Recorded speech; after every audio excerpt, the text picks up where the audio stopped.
जय संविधान, जय भीम, महात्मा गांधी की जय, गोडसे मुर्दाबाद। देखिए, अब ये बड़ा महत्वपूर्ण प्रश्न हो गया है कि अमेरिका के राष्ट्रपति डोनाल्ड ट्रंप साहब का क्या किया जाए, कैसे किया जाए, कैसे इनको कंट्रोल किया जाए।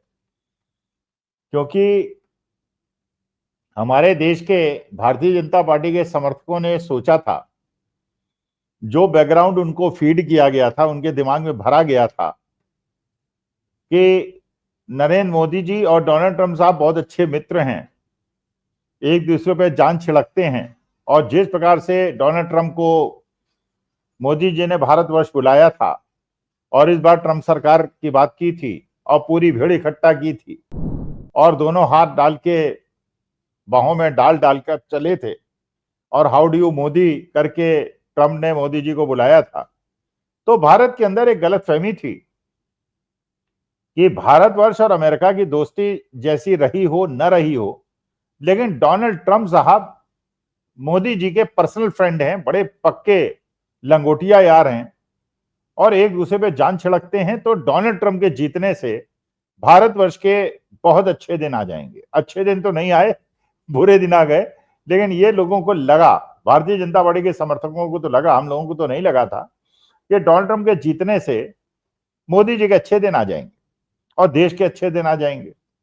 अच्छा, लोगों ने हवन कराया, लोगों ने पूजा पाठ कराया, डोनाल्ड ट्रंप जीत गए और बड़े अच्छी तरह से जीते। कमला हैरिस हार गई। अब लोगों की आशाएं बढ़ गई। लेकिन जैसे ही डोनाल्ड ट्रंप जीते और राष्ट्रपति बने, उसके पहले से ही उन्होंने जिस प्रकार के मैसेज देने शुरू किए, जिस प्रकार के संकेत देने शुरू किए, उससे यह आभास बड़ी जल्दी हो गया देश के लोगों को, भारतीय जनता पार्टी के समर्थकों को, कि डोनाल्ड ट्रंप इस बार जो है वो पहले वाले डोनाल्ड ट्रंप नहीं है। उन्होंने कोई ऐसे निर्णय ले लिए हैं और उनकी पर्सनैलिटी में एक बड़ा तेज परिवर्तन आया है और एक नए डोनाल्ड ट्रंप विश्व के पटल पे उभरे। और ये बात बिल्कुल पक्की है, क्योंकि अमेरिका के अंदर ये नियम है कि 2 टर्म से ज्यादा कोई राष्ट्रपति नहीं बन सकता। तो डोनाल्ड ट्रंप को पता है ये उनका आखिरी टर्म है और इसके अंदर वो चाहते हैं उन्हें नोबेल प्राइज मिल जाए। वो चाहते हैं कि उनका अमेरिका में इतना डंका बोले, जैसे मोदी जी कहते हैं विश्व के अंदर बोलता है, कि आगे वाली जनरेशन डोनाल्ड ट्रंप को न भूल पाए। तो इसलिए मेक अमेरिका ग्रेट अगेन के नारे को लेकर वो आगे बढ़े और उन्होंने कहा कि मैं पूरे विश्व को सबक सिखाऊंगा। एक रणनीति उन्होंने अपनाई, उन्होंने पूरे विश्व को धमकाना शुरू कर दिया। अच्छा, अमेरिका की पोजीशन स्ट्रांग तो है, कुछ भी हो, जैसा भी हो, लेकिन ये बात तो सही है कि 1/3 वर्ल्ड की जीडीपी अमेरिका के हाथ में है और अमेरिका के बहुत सारे मित्र हैं। आज के तारीख में जो अरब वर्ल्ड है वो अमेरिका के साथ है, यूरोप हमेशा से उनका साथ रहा है। तो इस प्रकार से डोनाल्ड ट्रंप ने एक नई प्रकार की रणनीति पे काम करना शुरू किया। उन्होंने रूस को धमकाना शुरू किया, चीन को धमकाना शुरू किया, भारतवर्ष को धमकाना शुरू किया, पूरे विश्व को धमकाना शुरू किया। उन्होंने एक ऐसी रणनीति बनाई कि हम धमकाएंगे और देखते हैं कौन कौन धमकता है, कौन कौन झुकता है, कौन कौन नहीं झुकता है। अच्छा, डोनाल्ड ट्रंप के पर्सनालिटी में एक चीज और नजर आई। उन्होंने लोगों को धमकाया, अपने गेस्ट को धमकाया, अपने गेस्ट का अपमान किया और गेस्ट ने भी जब उनका अपमान किया तो उन्होंने उसकी कोई रिएक्शन नहीं दी और उसके बाद कुछ ऐसा नहीं किया जिससे लगे कि अगर कोई उनका अपमान करता है तो उसका वो बुरा मानते हैं। वो भी अपमान करने के माहिर हैं और अपमान कराने में भी उनको कोई खास परेशानी नहीं।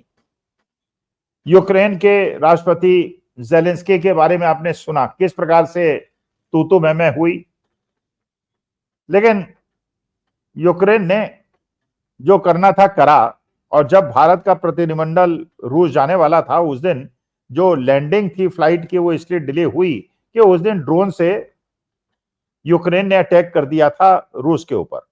रूस ने तबाह कर दिया यूक्रेन को, लेकिन यूक्रेन ने भी कई सालों की लड़ाई के बावजूद घुटने नहीं टेके। और ये उसी प्रकार की घटना विश्व के सामने आई जैसे अमेरिका वियतनाम में सोच के आया था, छोटा सा देश है, इसको रौंद देंगे, लेकिन वियतनामियों ने अमेरिका के दांत खट्टे कर दिए थे। यही अफगानिस्तान ने करके दिखाया और अब यूक्रेन ने रूस को करके दिखा दिया। एक महाशक्ति रूस और उसके सामने छोटा सा देश यूक्रेन बर्बाद हुआ, लेकिन घुटने नहीं टेके। और जेलेंस्की ने भी, डोनाल्ड ट्रंप ने उनका अपमान किया, उन्होंने भी डोनाल्ड ट्रंप का अपमान किया। कनाडा के जो पूर्व प्रधानमंत्री थे, उनका अपमान ट्रंप ने किया, उन्होंने भी किया। नए जो राष्ट्रपति आए, प्रधानमंत्री आए कनाडा के, उन्होंने भी उसी प्रकार से किया, tit for tat. South Africa के राष्ट्रपति गए, उससे भी डोनाल्ड ट्रंप साहब ने कुछ बोलने की कोशिश की कि वहां पे अश्वेत सरकार में श्वेत लोगों के साथ अन्याय हो रहा है, उन्होंने भी उसी प्रकार की बात सुनाई। चीन पे उन्होंने बड़ी धमकी दी, इतना टैरिफ लगा दूंगा, उतना टैरिफ लगा दूंगा। चीन ने भी प्रतिकार किया, उन्होंने कहा कि तुम टैरिफ लगाओगे, हम भी टैरिफ लगाएंगे। माने ज्यादातर देश विश्व के ऐसे थे जो डोनाल्ड ट्रंप साहब की धमकी से नहीं झुके और सीना तान के खड़े रहे, और डोनाल्ड ट्रंप ने अपनी सारी पॉलिसीज वापस कर ली। एकमात्र देश ऐसा भारतवर्ष निकला जिसके बारे में यहां लोगों को था कि डोनाल्ड ट्रंप साहब मोदी जी के खास दोस्त हैं और भारत को अब अच्छे दिन देखने को मिलेंगे। डोनाल्ड ट्रंप साहब ने शुरू से जैसे पूरे विश्व को धमकाया था, वैसे ही भारत को भी धमकाना शुरू किया। भारत ने प्रतिकार नहीं किया, भारत ने उसका जवाब नहीं दिया, और अगर जवाब दिया तो उस प्रकार से दिया जैसे बुदबुदाया जाता है, अपने मन में कहा जाता है, लेकिन ओपनली उसका विरोध नहीं किया, उस बात को कंट्रडिक्ट नहीं किया। जब डोनाल्ड ट्रंप साहब ने स्वेरिंग इन सेरेमनी में बहुत सारे देशों के राष्ट्राध्यक्ष को बुलाया और भारत जैसे महत्वपूर्ण देश के प्रधानमंत्री मोदी जी को नहीं बुलाया, तो लोगों को बात समझ में नहीं आई। जब वहां पन्नू जैसे घोषित आतंकवादी को बुलाया, लोगों को बात समझ में नहीं आई।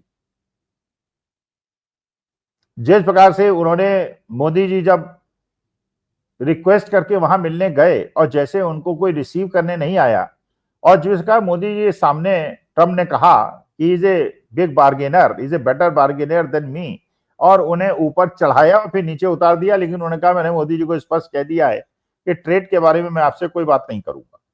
और आप जानते हैं, किसी भी देश के लिए विश्व की रणनीति और राजनीति में सेल्फ इंटरेस्ट सबसे बड़ा इंटरेस्ट है। बाकी मुंह जबानी तो जितनी शेख चिल्ली बना आपको करना है कर लीजिए। आज विश्व के बड़े बड़े देशों के राष्ट्रपति और प्रधानमंत्री ऐसा कर रहे हैं, और अब बताने की क्या जरूरत है, कौन कौन कर रहे हैं आपको पता है। लेकिन जब डोनाल्ड ट्रंप ने भारत पाकिस्तान के बीच में कहा कि मैंने मध्यस्थता की है और मैंने युद्ध विराम कराया है, उसका प्रतिवाद किसी ने नहीं किया। अपने स्तर पर बुदबुदाते रहे, मिश्री साहब कहते रहे, डीजेमो कहते रहे, लेकिन यह नहीं हुआ कि प्रधानमंत्री ने खुल के कहा हो कि डोनाल्ड ट्रंप साहब कृपा करके झूठ मत बोलिए, ऐसा कुछ नहीं हुआ है और हमने अपने टर्म्स पे किया है, जैसे इंदिरा जी ने निक्सन से कहा था। प्रतिवाद नहीं किया। अब यह है कि डोनाल्ड ट्रंप साहब की इस बार की जो पर्सनैलिटी है, उसका जो साइकोलॉजिस्ट है, साइकेट्रिस्ट है, वो जरा विवेचना और विश्लेषण करने का प्रयास करें कि डोनाल्ड ट्रंप साहब को आखिर हुआ क्या है, चाहते क्या है, उनको ट्रीट कैसे किया जाए, उनको हैंडल कैसे किया जाए। जैसे हमारे देश के बहुत बड़े दार्शनिक चाणक्य ने कहा था, साम दाम दंड भेद। तो किस प्रकार से डोनाल्ड ट्रंप साहब को टेम किया जाए, क्योंकि रूस ने भी उनकी बात नहीं मानी। जब हुआ कि रूस और यूक्रेन के बीच में युद्ध विराम करा देंगे, तो डोनाल्ड ट्रंप साहब की बात नहीं मानी। इजराइल और पैलेस्टीन के बीच में उन्होंने काम करा देंगे, उन्होंने भी बात नहीं मानी। और भारत और पाकिस्तान के बीच में जो हजारों किलोमीटर दूर बैठा है, डोनाल्ड साहब क्लेम पे क्लेम किए जा रहे हैं, और हमारे देश के प्रधानमंत्री ये नहीं जवाब दे पा रहे हैं कि उन्होंने कहा है, कराया है या नहीं कराया है। तो इस प्रकार से आज विश्व के अंदर जो मैसेज चला गया है वो ये कि छोटे छोटे देश जिनकी कोई हैसियत नहीं है, डोनाल्ड ट्रंप साहब को खुल के जवाब दे रहे हैं, और डोनाल्ड ट्रंप साहब उसके बाद भी उनको उसी प्रकार से ट्रीट कर रहे हैं। जैसे चीन के मामले में टैरिफ उन्होंने घटा दिया, उसको विदहोल्ड कर लिया, और भारतवर्ष में कह रहे हैं कि भारतवर्ष ने अपने देश में अमेरिका से आई हुई चीजों पे 0 टैरिफ लगा दिया। जैसा व्यवहार उन्होंने हमारे अप्रवासियों के साथ किया, और जैसा उन्होंने कहा कि विदेशी छात्रों को हार्वर्ड जैसी यूनिवर्सिटी में एडमिशन नहीं लेने देंगे, बात दूसरी है, कोर्ट ने उसमें स्टे कर दिया। जैसे उन्होंने एप्पल जैसी कंपनी और सैमसंग जैसी कंपनियों को धमकी दी कि भारतवर्ष के अंदर आप इंडस्ट्री नहीं लगाएंगे, तो हमारे हितों के अगेंस्ट काम कर रहा है अमेरिका और डोनाल्ड ट्रंप साहब, और हमारे देश के प्रधानमंत्री जो उनके परम मित्र हैं उसका जवाब देने का प्रयास ही नहीं कर रहे हैं। तो देश के लोगों को समझ में नहीं आ रहा है कि आखिर चक्कर क्या है। ये चक्कर क्या अडानी जी के जो केस वहां फंसे हुए हैं सीसी में, एफबीआई में, उसकी वजह से ये स्थिति है। जिस प्रकार से फ्रांस के राफेल के मामले में चीजें खुल के सामने आ रही हैं, जैसे रूस हमसे नाराज होकर बैठा है, चीन ने पाकिस्तान का खुला साथ दे दिया है, तुर्की ने जिस प्रकार से पाकिस्तान का खुला साथ दे दिया है, हमारे साथ कोई नहीं आया है। हमारा प्रतिनिधिमंडल अमेरिका या पूरे विश्व के अंदर गया है और एक्सप्लेन करने गया है, तो क्या ये उचित नहीं है जब वो मिशन उनका कंप्लीट हो गया है, भारतवर्ष के अंदर आके भारत के प्रेस को संबोधित करें और बताएं कि उनका एजेंडा क्या था, उनका ऑब्जेक्टिव क्या था, उनका पर्पस क्या था और उन्होंने क्या अचीव किया। क्या पूरा हिंदुस्तान को सुनने का अधिकार नहीं है कि जिस पर्पस के लिए प्रतिनिधिमंडल गया था उसने क्या अचीव किया और क्या कमियां रह गई। शशि थरूर साहब ने जिस प्रकार से जाके वहां पे मोदी जी का भंडा फोड़ किया है, जबकि लोग सोच रहे थे कि शशि थरूर बीजेपी में शायद जाने वाले हैं, जिस प्रकार से उन्होंने बताया कि पठानकोट के अंदर मोदी जी ने नवाज शरीफ से पर्सनली फोन करके कहा था आईएसआई की इंक्वायरी टीम भेजी है, हम लोग मिलकर इंक्वायरी करेंगे, तो उन्होंने वो जो कर दिया, जिससे बचने के लिए अब डिप्टी एनएसए और मिस्री साहब अमेरिका जाकर क्लैरिफिकेशन देने की तैयारी कर रहे हैं। तो ये क्लैरिफिकेशन का खेल कब तक चलेगा। और स्पष्ट प्रधानमंत्री महोदय रोड शो करने के बजाय गुजरात के अंदर ये नहीं बताएंगे क्या कि डोनाल्ड ट्रंप साहब का इलाज क्या है और इनको कैसे हैंडल किया जाए।